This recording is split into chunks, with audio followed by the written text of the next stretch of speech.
Another Friday. I've made it. I went to my doctor's appointment even last Friday. Went to do an ultrasound. Survived the dentist. Survived another doctor. And all of that just to reach Friday. And today, dear God, I can finally compose music again. Isn't that wonderful? When a man has time, motivation, inclination, inspiration, dedication, and focus to sit down in front of his laptop and clickety click compose music. My choice of instrument is a bunch of synths in Reason 13, Reason version 13.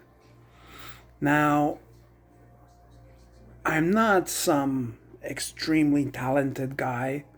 I didn't go to school to study music theory. I mostly self taught myself. But in the 90s, one of my best friends, Iranian guy who I met in grade 9 and bonded over a particular buffet at Pizza Hut, he invited me over and showed me his techniques. Surround sound system. And we'll listen to Depeche Mode in surround sound, and it blew my freaking mind.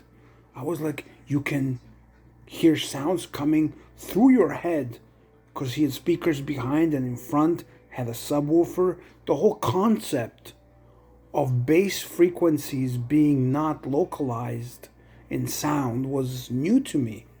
I was like, how come you can place the subwoofer anywhere in the house and you can still hear it without it coming from that area? It was a strange feeling.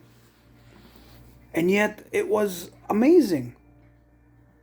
And so I composed music ever since then in a DOS tracker program, which is basically, it looks like a spreadsheet application.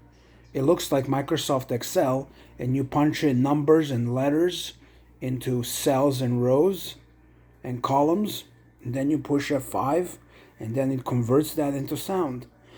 Then you push F8 to stop it, and then you adjust the spreadsheet application some more, and then trial and error, you press F5, F8 a million friggin' times, and out comes out a song.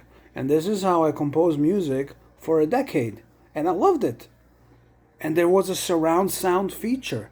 You would put in S91 into the effects column, and any sound in that column would be heard in the surround sound effect. Now, this wasn't actual Dolby surround sound, it was some kind of fake phasing, but it sounded on headphones. On headphones, it sounded like it came from slightly behind, and I was mesmerized by that.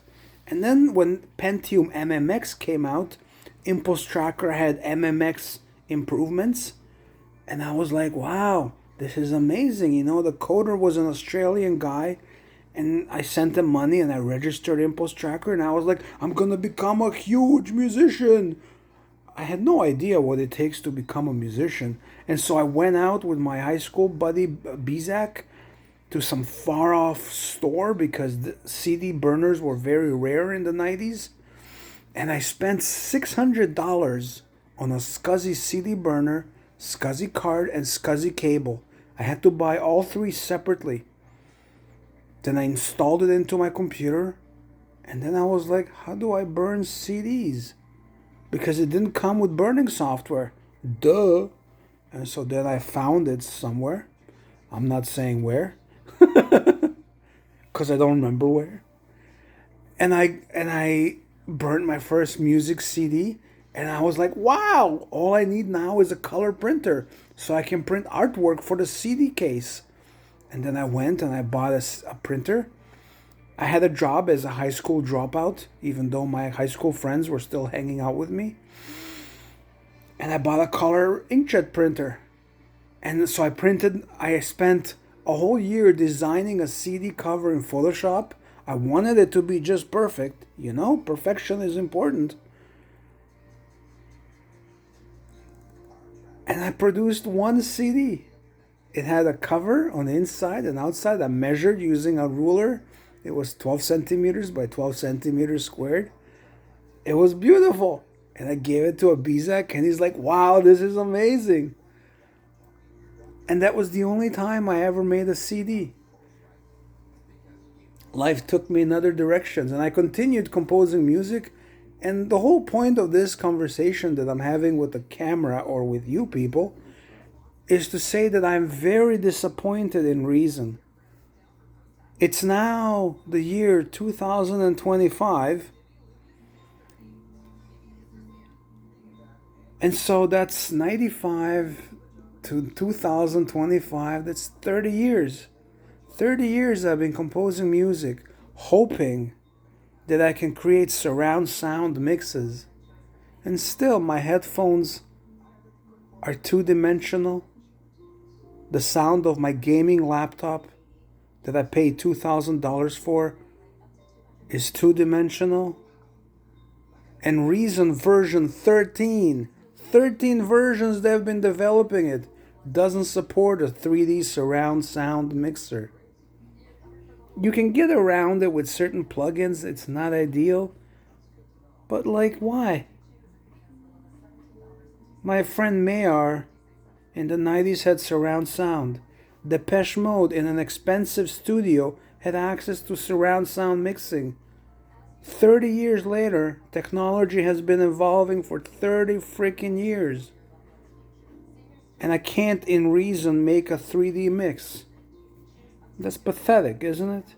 And yet I love Reason. It's a very fun program to use. Just doesn't have 3D. It doesn't have surround sound. I want to cry now. Okay, bye.